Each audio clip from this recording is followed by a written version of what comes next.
Okay. Now you guys in editing can change Okay. the grid Actually, anytime you we want. yes, actually we are on. So hi everyone, and sorry for the delay, but we had some technical issues. So okay, so I'm Natalia, and here's Asha, and with us a special guest. It's John, and he is the co-founder of RPG Research. Okay, But firstly, please tell us before we have any questions if you actually can hear us and see us, because we had these issues before, and right now we actually can see if there is some problems on the vision. Probably there is some problem. there is some problem still. Okay, let's see. Just go to the Twitter. Yeah. Okay, today is not a good day for For technical live stuff. stream. Yeah. It's not even the 13th. Yeah, Exactly. true. Okay, I have it on Twitter. So on Twitter is everything is good. So let's hope that everything is on. Okay. Let me just change something here. Okay. This one. Okay. Okay. There is a Right. problem with OBS. No, it's probably everything is okay. We Okay. use OBS too. Yeah, you use So okay, so if there is no problem, please let us know in the comment section. And we hope that there's no technical issues anymore. Okay, so John, could you actually tell us and our viewers what exactly RPG research is? RPG Research is a 100% volunteer run 501c3 nonprofitable charitable role-playing game research and human services organization. What we do is research the effects of role-playing games in all formats, whether that's tabletop, electronic, live action role-playing, or hybrids. And we look for ways that they can be used for education, therapy, entertainment, and professional development. Okay, it sounds really great. But can you tell us more about the story behind the whole organization? Like The whose history. the history. Like whose idea was it? You actually told us before, and we also announced that you are a co-founder. But what was the story behind the whole RPG research organization? Yes, Hawk Robinson started playing Dungeons and Dragons in like 1974. Okay. I started in 1979. And that's also when he started beginning researching how to optimize the role playing game experience, including tabletops and everything. In 1982, he was becoming a paid game master. Okay, cool. So, like when he was about 13, he was a paid game master. Wow, that's impressive. Yeah. Yeah. So, yeah, we're talking 1982. And then he wrote his first research paper in 1983. And then he started beginning providing role playing games as a daily class. What happened was that the drama teacher left to go work in Broadway. So that left an empty class where they could either do a study room or Hawk presented to the school, says, here's a syllabus, I will teach role-playing games. And that's what he did 5 days a week during that classroom time, was teach role-playing games of all different types. And people stopped going to study schools, study rooms, so that they could come and role play. So he had a full class that he was teaching for quite a while. 1989 began with high risk incarcerated populations. 96, He was doing broadcasts talking about role-playing games, but in 2004 he set up a research repository, which was on rpgresearch.com. Then in 2017, we actually became a nonprofit, followed by, that's when I joined. I first met him when I was setting up for WorldCon, where the Hugo Awards are given, and I invited him to be there. I was the head of the gaming department. And from there, I became his first volunteer and then the co-founder of the actual 501c3. Right now, we are working on, I'm broadcasting from the RPG Research Community Center, where we run games right now only twice a week, but we're going to try to expand that to 5 times a week. We have 3 vehicles, a bus and 2 trailers for our mobile role-playing game centers that take to places that don't have facilities for this. Also, we have the RPG Research Museum, which should be opened up next year. Okay. Which covers everything from before the inventions of Dungeons and Dragons in 1974 to modern and all formats. So we'll have VR set up there, as well as war game tables and everything in between. So it will be more like interactive museum. Yes, it will definitely be interactive. We want people to look at the books, move the miniatures around, put on the VR headset and explore a dungeon or whatever the role-playing game is that we have set up for that. We have a BCI department, which is Brain Computer Interface, and we're working on making a role-playing game that can be run just with a headset and your brain waves. Okay. That way, Amazing. people who are paralyzed or have total locked-in syndrome can actually communicate with their computer, play the role-playing game. Eventually, we like to get a robot arm to pick up dice and drop them or move miniatures on the table. Amazing. Wow, yeah, that's pretty amazing. Yeah, we're doing a lot for that. We have just got our new building this year for the RPG Research Center, where we're housing everything. Thanks to a large donation from Dimension 20, we're good till March as far as funding is concerned, but we have to come up with other ways to raise funds. So that's why I'm putting together the Call of Cthulhu live broadcast that should be starting next May. Okay. Okay, great. It'll be a lot of fun. A lot of fun. And okay, so but this organization actually brings together people around the world. What I could actually read on your website, and like where exactly, like can one be a member of RPG Research? Like where, in which countries, in which continents do you have your organization volunteers? We have volunteers on all continents except Antarctica. Wow. Guess why? Yeah. And yeah, we're hoping to set up a station there someday. Because we're recreational therapists and they deserve to have fun too.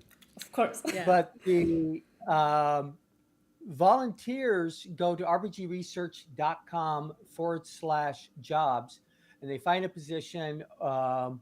Most common one is GM trainee or game master trainee. And we provide online classes as well as in-person classes for anybody who wants to go. Due to insurance, we're kind of stuck with Washington State students at the moment, but we are expanding that as quickly as we can. We use our volunteers to run community programs wherever they happen to be, as well as the programs that we run here. We have done shows where people were all remoted in to play games from all around the world. And we have done shows where everybody is here in person, in cosplay, and using props and things like that. Okay. So do you also have members here in Poland? Because as you know, we are in Poland and our company is here. So Do you know maybe about do you know maybe Polish something? volunteers? Yeah, about this Um, area? Hungary, I think, is as close as we have right Okay. now. So maybe after Uh, this live, there will be more from Poland oh also. yeah, I would love to have more Polish people here. My personal favorite mythos is Slavic. So I'm a great fan of Baba Yaga. Oh, so cool. So yeah, people who could bring that authentic experience of understanding Polish myths better would be things that would be wonderful for us.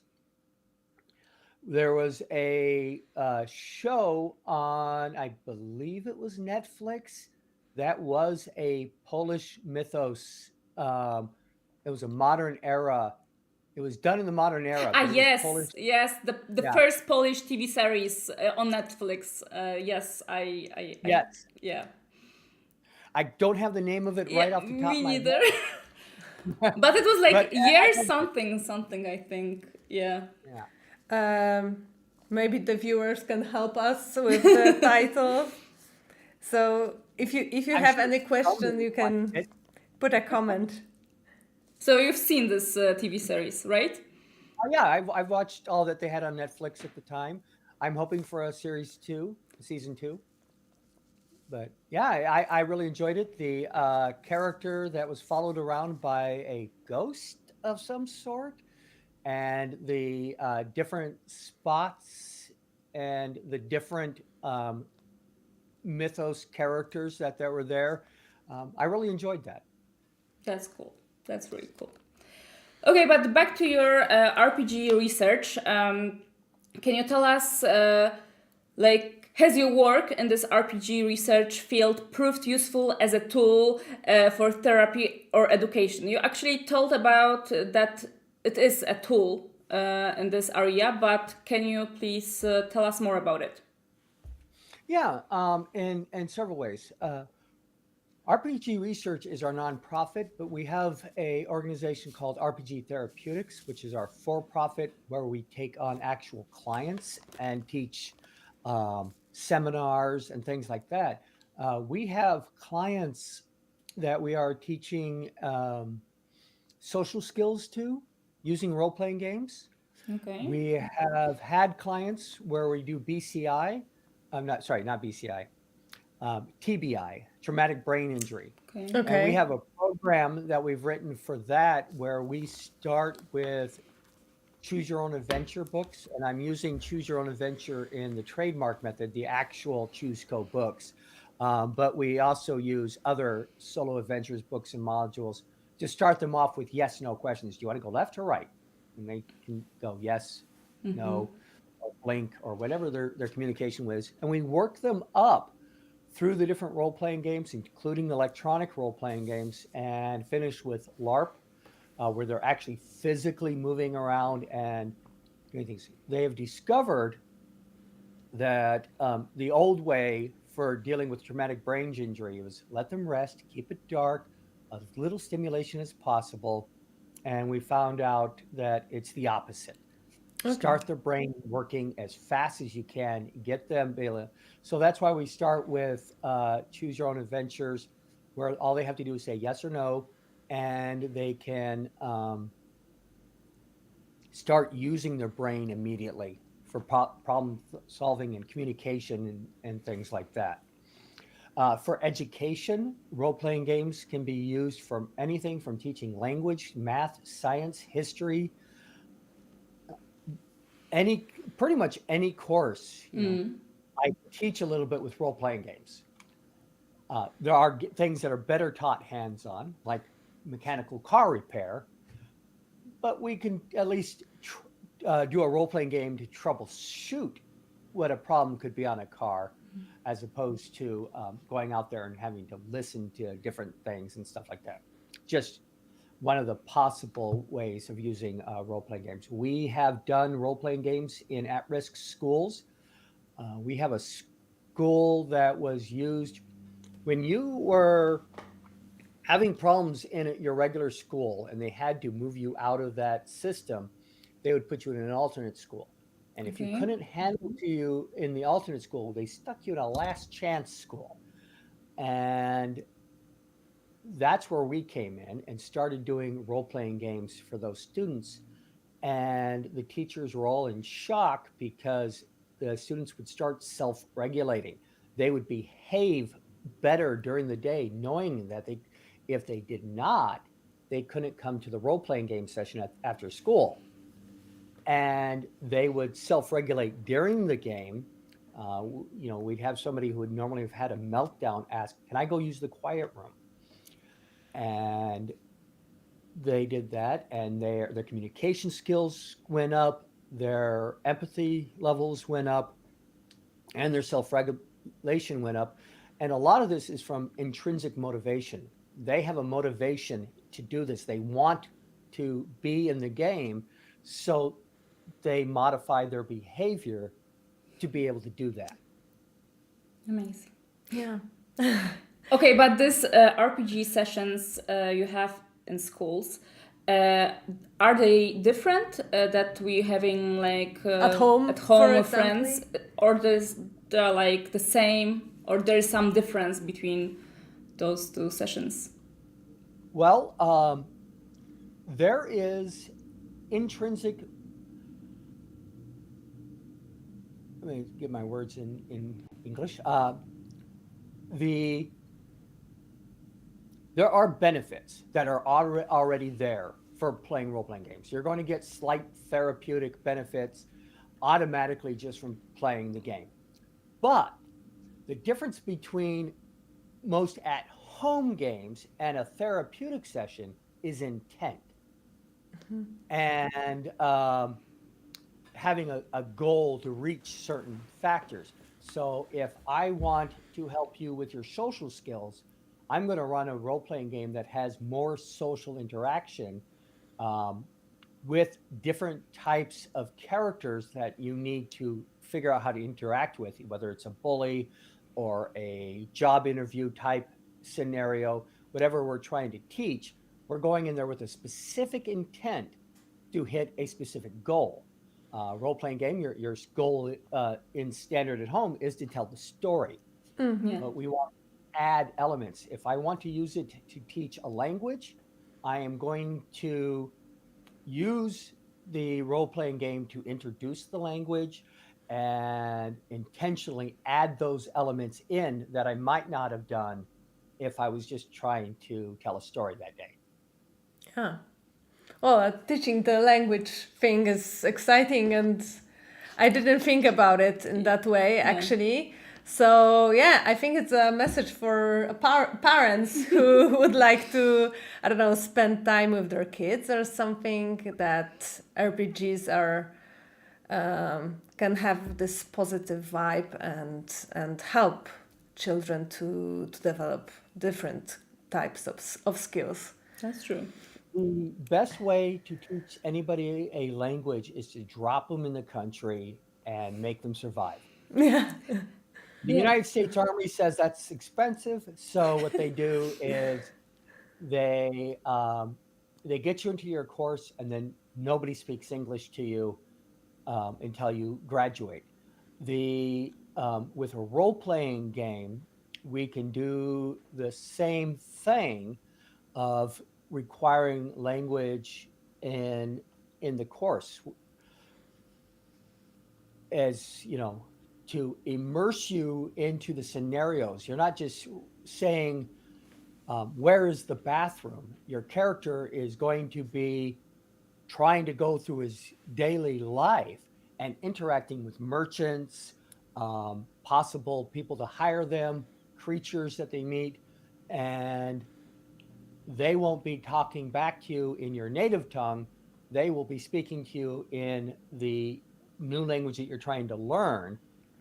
And that's a way of getting that immersion that is just short of dropping you into a foreign country. Mm-hmm. That's actually true. So do you think RPGs are for everyone? Like everyone. Everyone? Everyone can play RPGs? Everyone. Everyone. Literally. We have run role-playing games, LARPs or LRPs, live role-playing games, for as young as 6. Okay. Okay. So really young, yeah. Or very young. We have a game called No Thank You Evil, and it is for 5 years old and up. Even very old people like to play it. We have an 80-something-year-old that's regularly running games with us, and it's helping him keep him motivated because he's got someplace to go. He's got people to interact with. He's exercising his mind and keeping himself healthy. And I've actually noticed his the improvements since the day he first showed up, and the last time he showed up, on how well he's interacting and communicating with people, and his attitude, and his goals of life. He's going to live to be 100. Or more. Or more, yes. Let's hope so. I'm hoping to live to be at least 107, so I can celebrate the 100th birthday of Dungeons and Dragons. Oh. Not next year, the year after, 2024 is the 50th anniversary. Okay. So I'm almost halfway there. So yeah, we have a finger crossed. Yes. So at least 107, at least. Okay, and yes. Can you tell us, please, how your adventure with RPG started? Because you told us when it started, but how did you actually manage to find out about RPGs? Well, 1979 in summer, my grandmother, I was visiting, and she came and brought me a box of the starter set. Okay, cool. Or basic Dungeons and Dragons. She says, I think you might like this. And I've been a dungeon master ever since. Started with, my immediate family members first, and then made friends through role-playing games. In fact, most of my friends throughout the time, my childhood and adulthood, were made through role-playing games. Because when I was in the Army, I would go into a new town, and the first thing I do is put up a poster saying I run role-playing games. And then people would come to me as opposed to me going out, hanging out in a bar, trying to make a friend there or something like that. Amazing. Cool. I have been running games in conventions since the 80s. And I started running Adventures League at conventions. And then I went to Worldcon and said, hey, I want to run Adventures League there. And they said, great. And then 1 month before the actual convention started, they said, can you be the game master for the entire thing? Can you just be the head of gaming? And I'm going, okay, I can try that. It was the stupidest thing I could have said, but I did it anyways. And by not getting a lot of sleep, I had over 5,000 people coming through my game room. Wow. And because, Worldcon is a big deal, but I ran the gaming department with 1 month's notice for that. And since then, everybody thinks I can commit miracles. I don't know why. Sorry, yeah. Before that, I was a Wizards of the Coast delegate, which I went and demoed all Wizards of the Coast game products, from Magic to Atlas Games to Dungeons and Dragons, of course. And then I was a local area coordinator for Dungeons and Dragons Adventures League. And now I am the founder of the Spokane Area Gaming Alliance, as well as the co-founder of RPG Research. That's my background as far as role-playing games are concerned. It's impressive. Yeah. It's really impressive. Very, but great story. Can you tell me, because you actually you run sessions as a master, but do you play it also as a just player, or you just for fun? Just for fun. Just for fun with your friends. Am I a forever game master? We have a policy that all the dungeon masters have to get so many hours of play in, because you have to remember what it's like from the other side of the screen. Yeah, that's On why we have this this question side of because the screen, I have all the answers.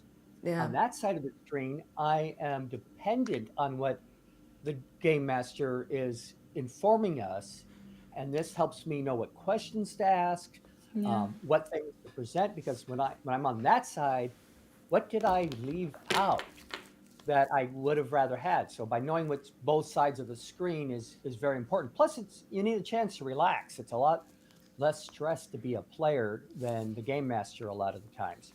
yeah, true. Um, So as you know, we are the company who manufacturing dice. And do you think, like for you, do you use a lot of dice? Do you have your favorite set? And do you think it's important to have different kind of dice? Like, is it matter for you or for a player? Like, I don't know, you can feel stronger with a metal dice, or you can feel magic if you have like a different design. What do you think about it? Like, or color or design, does it influence the game? The game or a player? Right. Well, there's a lot to unpack about dice. First of all, we do have lots of kinds of dice. We have dice from the beginning of Dungeons and Dragons, where they were the old brittle ones that you have to color in with the crayons. Um, there are electronic dice out there now, not just ones on the computer, but like I roll dice and it's hooked up to my computer, so it immediately reads what it rolled, which is good for people who have sight problems. We also have braille dice, so that visually impaired can do that. You can go to dotsrpg.com. I think that's right, or Dots RPG Project. You'll have to Google that.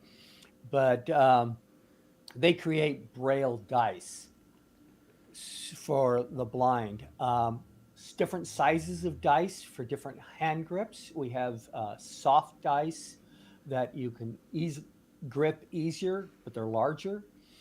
Using dice towers for people that have difficulty rolling a die. If they can at least pick it up and drop it, it'll go in the dice tower and make better rolls. The materials matter. In the aggregate, it matters how accurate or fair a dice is. You can test them with salt water to see whether or not they constantly come up with the same couple numbers. There are tests to be run with charts and all that kind of stuff that can be done on dice.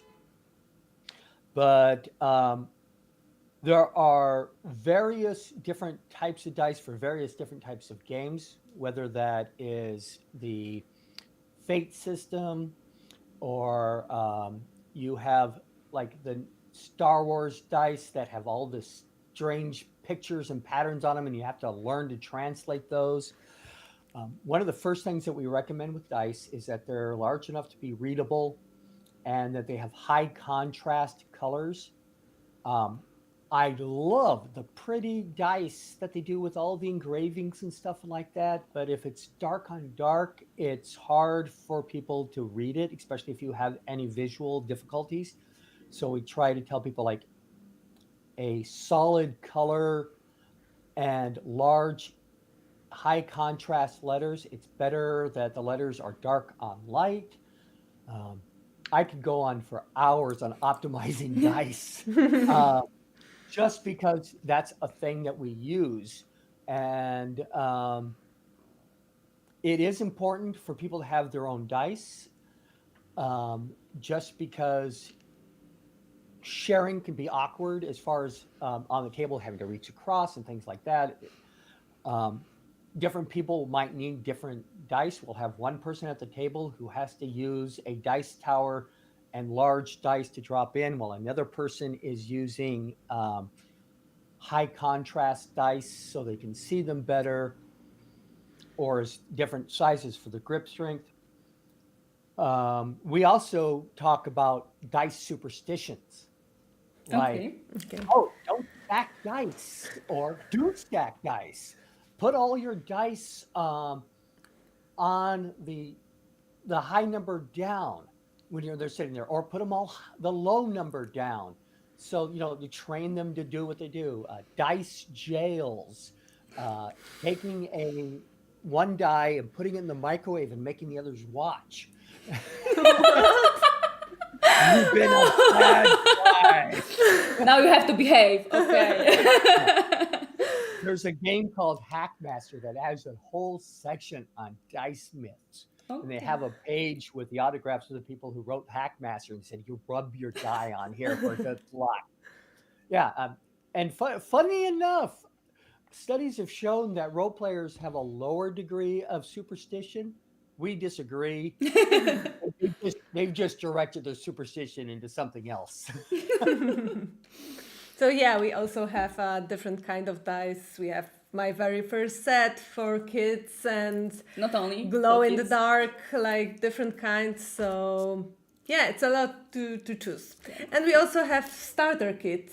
Yes. Something new that I think it's a great idea for new players. That's true. It's like it has everything that a new player needs for their first session of RPG. So it's really cool. Is it the standard 7 die set? Yeah. Yes. Or the Seth Gorkowski 11. Yes, it's different, a bit different. Yes, with the special dice. Yes. Okay, but about what is in the future of the RPG research? Like, what is your goals for the future or dreams?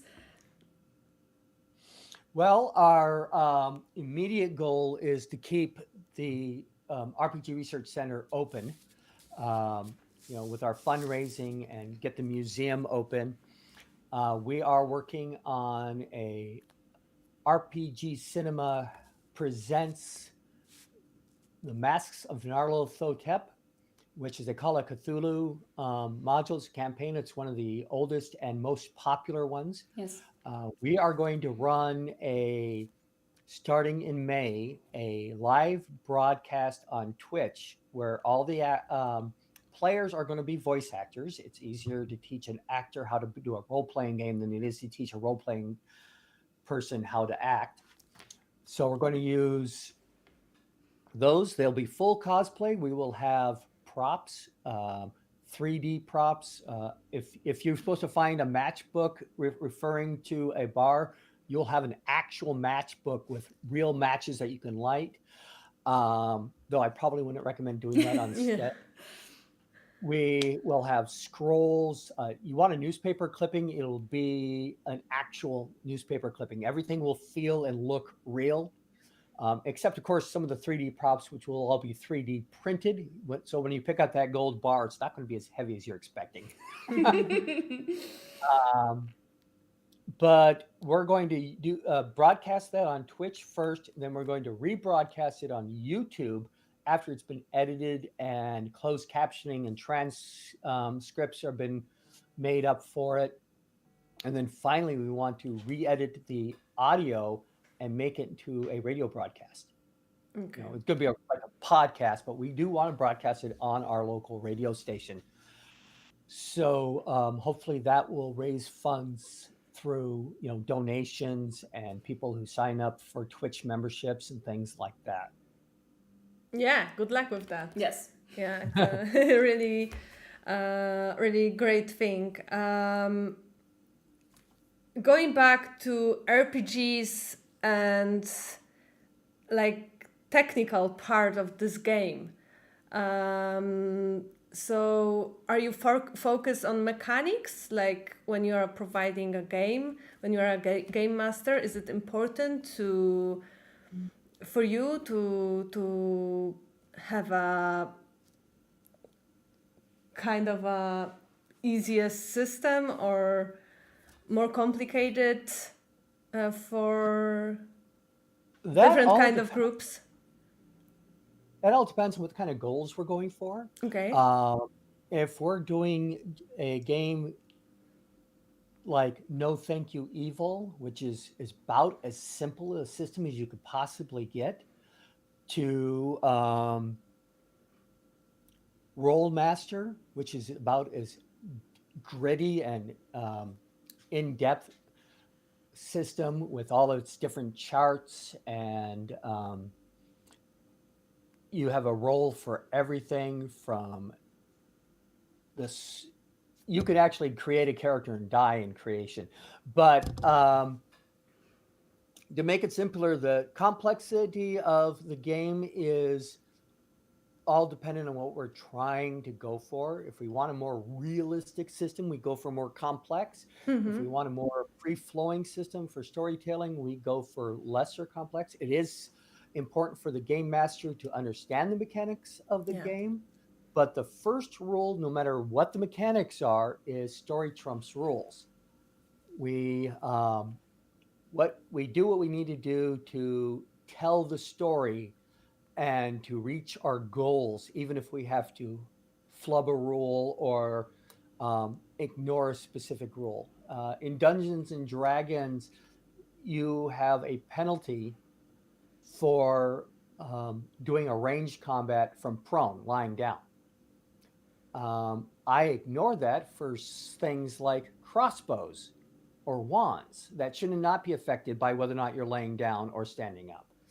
If a rule says technically you wouldn't be able to do this, but boy, would that be cool. We're going to do this. My son is playing a Dungeons and Dragons game, and he wants his goal of his character, which is a kobold, is when he gets 17th level, he's going to use a wish spell to turn himself into an ancient dragon. Wow. Technically, he can't do that. Yeah. The wish spell only can duplicate 8th level spells or lower, and he's trying to duplicate a 9th level spell, and it would make his character 4 times as powerful as he is right there with that wish spell. But this is the last thing this character is going to do. This is his end goal. So when he gets there, gets the wish, does everything the DM wants him to do to meet those requirements, he's going to cast the spell and then fly off into the sunset and never be seen again. So there's no harm in allowing him to do something for the story that technically can't be done. Okay. Yep, sure. So it's not that important to stay with the rules, just to have fun. To have fun, yeah. Yeah. Okay. Yes, I agree. Okay, and do you think that projects such as RPG research can actually change the perception of RPG for a greater audience? Yes.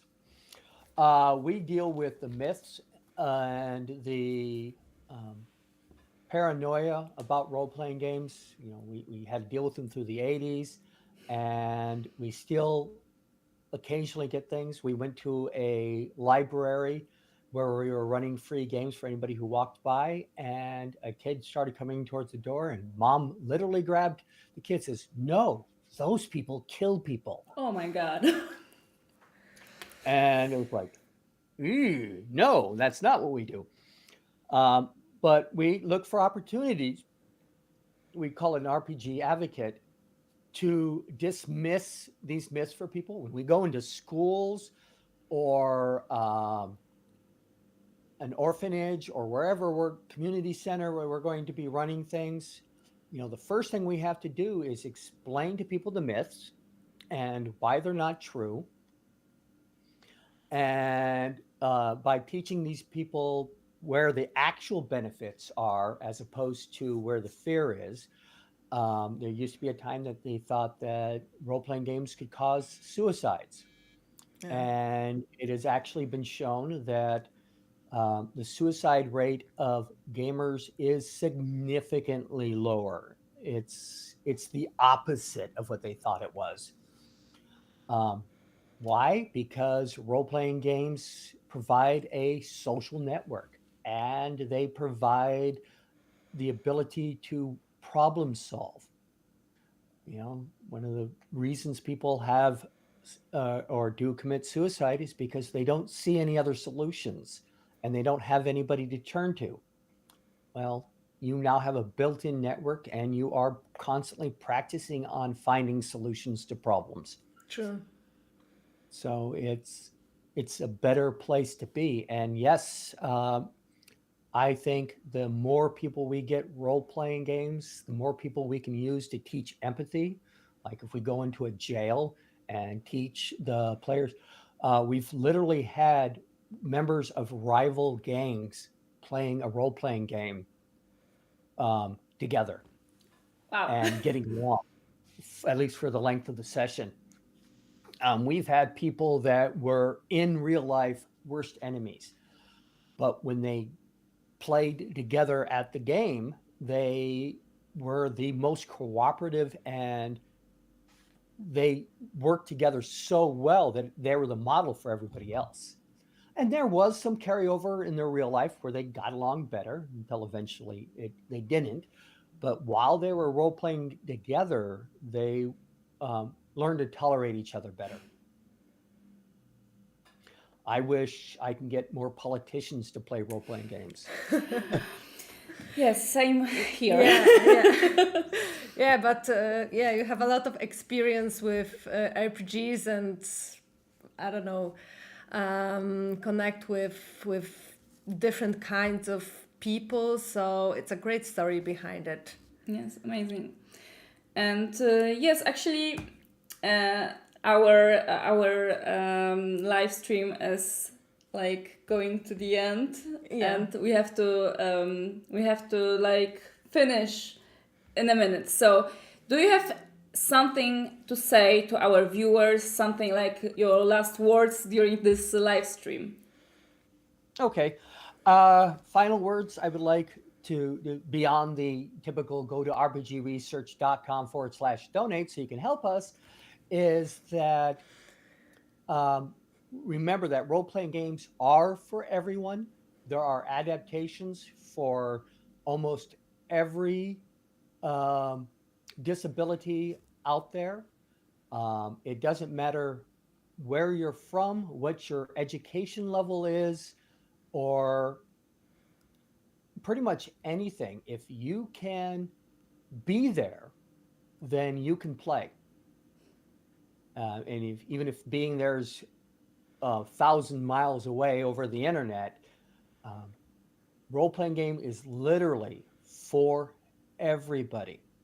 Even if you're one of those people who normally don't get along with other people, well, it's for you even more because it can help you teach you to get along with other people. Yeah, I think it's a great conclusion. So thank you, everyone. I think it's important to develop and share love to RPGs. Yes. And John, your work is really impressive. So let's hope that after this live, there will be a lot of new members of RPG Research, and especially from Poland. Yeah, and yes, come and join us. I might even have to learn Polish. So we wish you good luck with your mission.